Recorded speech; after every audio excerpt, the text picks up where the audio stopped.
pagtulong natin ay nasa pangalan ng Panginoon.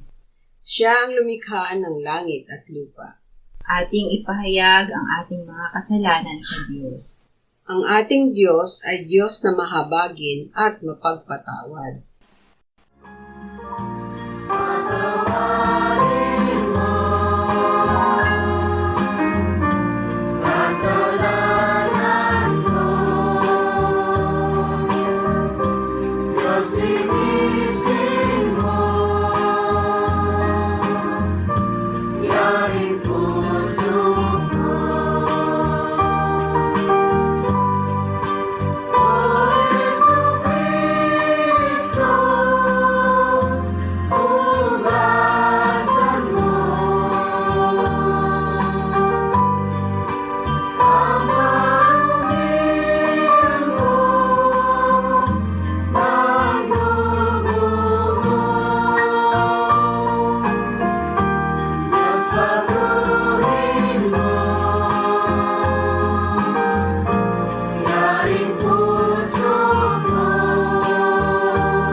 Mapalad ang tao na pinatawad na iyong kasalanan at nalimot na rin ang kanyang nagawang mga pagsalangsang.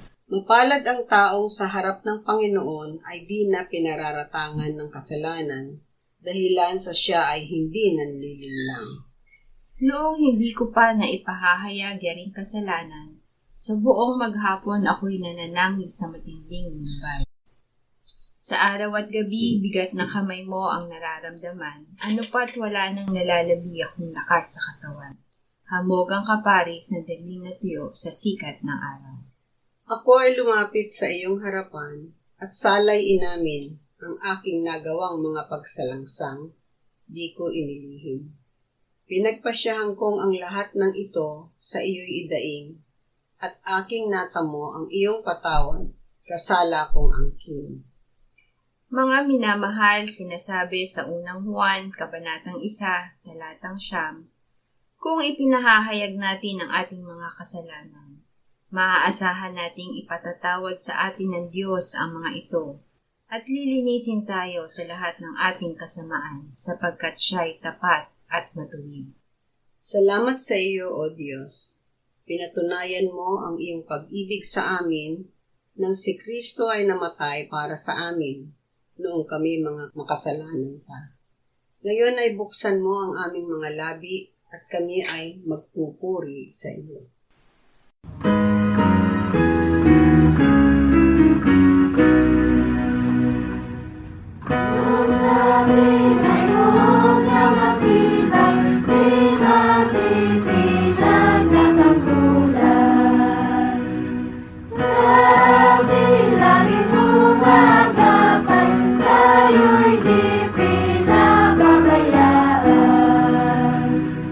Kahit lumuso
Walang pagkasinta sa diablong si Satan.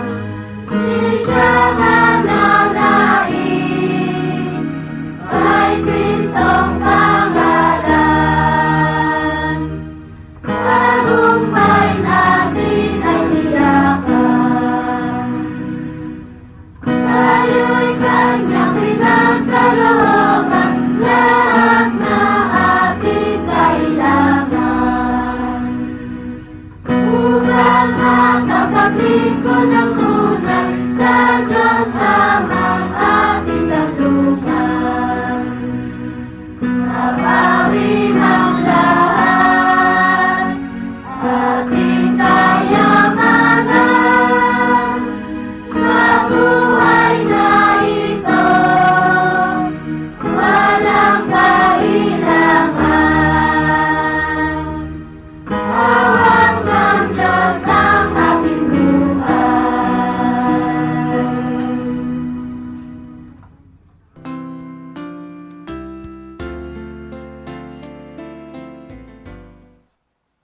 Hebreo 12, 12 hanggang 14. Kaya't itaas ninyo ang mga kamay na nanghihina at muling palakasin ang mga tuhod na nanlulupaypay. At gumawa kayo ng matuwid na landas para sa inyong mga paa upang huwag malinsad ang pilay, kundi bagkos ay gumaling.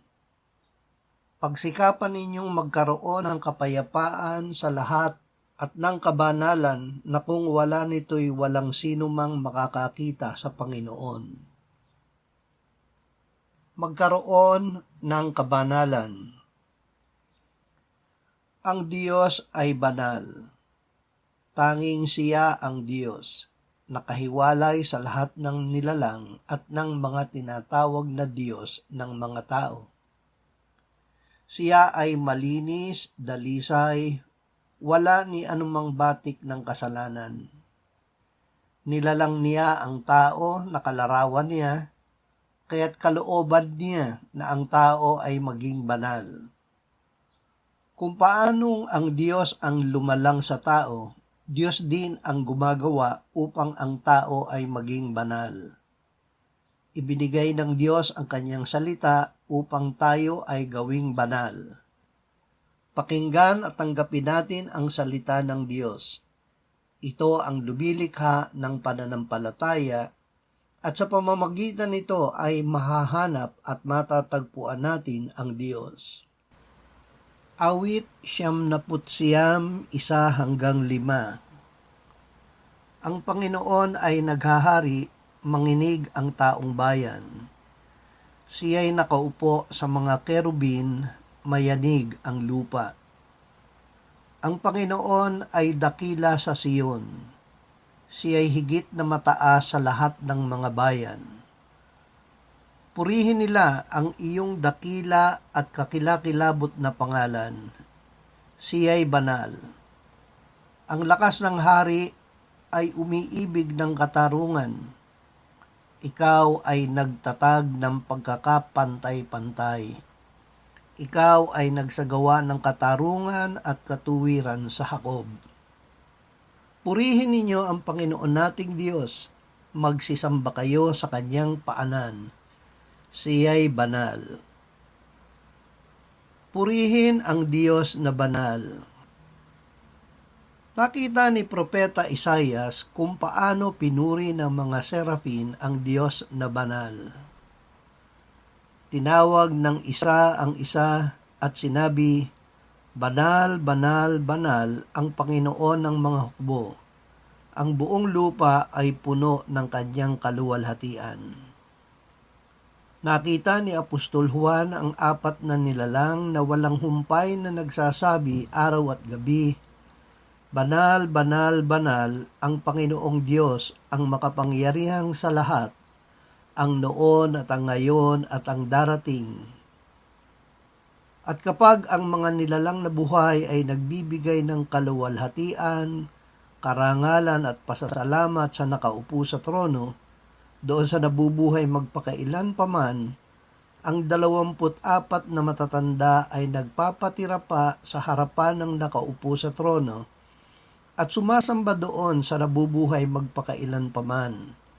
At inihahagis nila ang kanilang mga korona sa harapan ng trono na nagsasabi, "Karapat-dapat ka, O Panginoon at Diyos namin, na tumanggap ng kaluwalhatian at karangalan at kapangyarihan, sapagkat nilikha mo ang lahat ng mga bagay at dahil sa iyong kalooban ay nabuhay sila at nalikha." Unang Pedro 1:13-16. Kaya't ihanda ninyo sa gawain ang inyong mga pag-iisip, na supilin ninyo ang inyong sarili at ilagak ang inyong pag-asa sa biyayang darating sa inyo kapag inihayag na si Hesukristo. Tulad ng mga masunuring mga anak, huwag kayong gumaya sa masasamang pagnanasa ng inyong kamangmangan noong una. Sa halip, yamang banal ang sa inyo'y tumawag, maging banal naman kayo sa lahat ng paraan ng pamumuhay, sapagkat nasusulat, kayo'y maging banal, sapagkat ako'y banal. Posibleng maging banal. Hindi natin magagawang maging banal gamit ang ating dating pagkatao. Tayo ay nilikha ng Diyos na mga bagong nilalang kay Kristo. Kaya't mamuhay tayo kay Kristo at sa Kanyang salita. Sinabi ni Apostol Pablo, kung tunay na siya'y inyong narinig at tinuruan sa Kanya, kung paanong ang katotohanan ay na kay Jesus, alisin ninyo ang dating paraan ng inyong pamumuhay, ang dating pagkatao na pinasama sa pamamagitan ng mapandayang pagnanasa, at magbago sa espiritu ng inyong pag-iisip, at kayo'y magbihis ng bagong pagkatao na nilalang ayon sa wangis ng Diyos, sa katuwiran at kabanalan ng katotohanan. Juan 17:15-21. Hindi ko hinihiling na alisin mo sila sa sanlibutan, kundi ingatan mo sila mula sa masama. Hindi sila taga-sanlibutan, na gaya ko na hindi taga-sanlibutan. Pabanalin mo sila sa katotohanan, ang salita mo ay katotohanan. Kung paanong ako'y iyong sinugo sa sanlibutan, sila ay sinugo ko rin sa sanlibutan. At dahil sa kanila'y pinabanal ko ang aking sarili, upang sila naman ay pabanalin sa katotohanan. Gayon may hindi lamang sila ang idinadalangin ko, kundi sila rin naman na mga sumasampalataya sa akin sa pamamagitan ng kanilang salita, upang silang lahat ay maging isa. Gaya mo, Ama, na nasa akin at ako'y sa iyo, sana sila'y manatili sa atin upang ang sanlibutan ay sumampalataya na ako'y sinugo mo. Banal sa gitna ng sanlibutan. Ang sabi ng Panginoong Hesus, tayo ay hindi taga-sanlibutan, bagamat tayo ay nasa sanlibutan. Paano tayo makapamumuhay na banal? Sumunod kay Kristo na isinugo ng Ama sa sanlibutan. Ibigay sa Kanya ang buong pagkatao upang manahan sa Kanya kung paanong si Jesus ay nanahan sa Ama. Tayo ay pinababanal ng Diyos sa pamamagitan ng katotohanan. Ang Kanyang salita ay katotohanan. Tanggapin ang kabanalan na ibinibigay ng Diyos sa pamamagitan ng pananampalataya. Ang pananampalataya ay bunga ng pakikinig sa salita ng Diyos. Banal kay Kristo. Tayo na sumasampalataya sa Panginoong Hesukristo ay tinawag ng Diyos na maging banal. Ang mga mananampalataya ay tinawag ni Apostol Pablo na banal. Hindi tayo tinawag ng Diyos para sa karumihan kundi sa kabanalan. Layuan ninyo ang bawat anyo ng kasamaan. Pakabanalin nawa kayong lubos mismo ng Diyos ng kapayapaan, at ang inyong espiritu at kaluluwa at katawan ay ingatang buo na walang kapintasan sa pagdating ng ating Panginoong Hesukristo. Tapat ang sa inyo'y tumatawag, nagagawa rin naman ito. Purihin nawa ang Diyos at Ama ng ating Panginoong Hesukristo, na siyang nagpapala sa atin kay Kristo ng bawat pagpapalang espiritual sa kalangitan, ayon sa pagkapili niya sa atin sa Kanya bago itinatag ang sanlibutan, upang tayo'y maging banal at walang dungi sa harapan niya sa pag-ibig.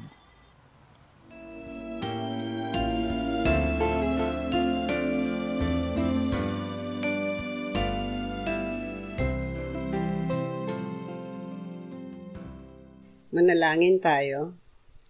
Panginoong Jesus, sinabi mo, malibang kainin ninyo ang laman ng anak ng tao at inumin ang kanyang dugo, kayo ay walang buhay sa inyo. Ang sino mang kumakain ng aking laman at umiinom ng aking dugo ay may buhay na walang hanggan, at akin siyang muling bubuhayin sa huling araw. Sapagkat ang aking laman ay tunay na pagkain at ang aking dugo ay tunay na inumin. Siya na kumakain ng aking laman at umiinom ng aking dugo ay nananahan sa akin at ako sa kanya. Kung paanong buhay ang Ama na nagsugo sa akin at ako ay nabubuhay sa pamamagitan ng Ama, gayon din siya na kumakain sa akin, siya man ay mabubuhay sa pamamagitan ko. Panginoong Jesus, aming tagapagligtas, tinatanggap ka namin sa oras na ito bilang aming tinapay ng buhay. Tinatanggap namin ang iyong katawan na ipinako sa krus na matay inilibing, binuhay na muli at iniakyat ng Ama sa kanyang kanan sa langit bilang aming tunay na pagkain. Tinatanggap namin ang iyong dugo na nabuhos sa ikapagpapatawad ng aming kasalanan bilang aming tunay na inumin. Manahan ka at mabuhay ka sa amin upang kami ay mamuhay sa pamamagitan mo kung paanong ikaw ay namuhay sa pamamagitan ng Ama. Salamat Ama, salamat dahil kay Kristo. Kami ngayon ay nakapamumuhay kasama mo kaisa ng Espiritu Santo. Sa iyo ang lahat ng kaluwalhatian ngayon at magpakailanman. Amen.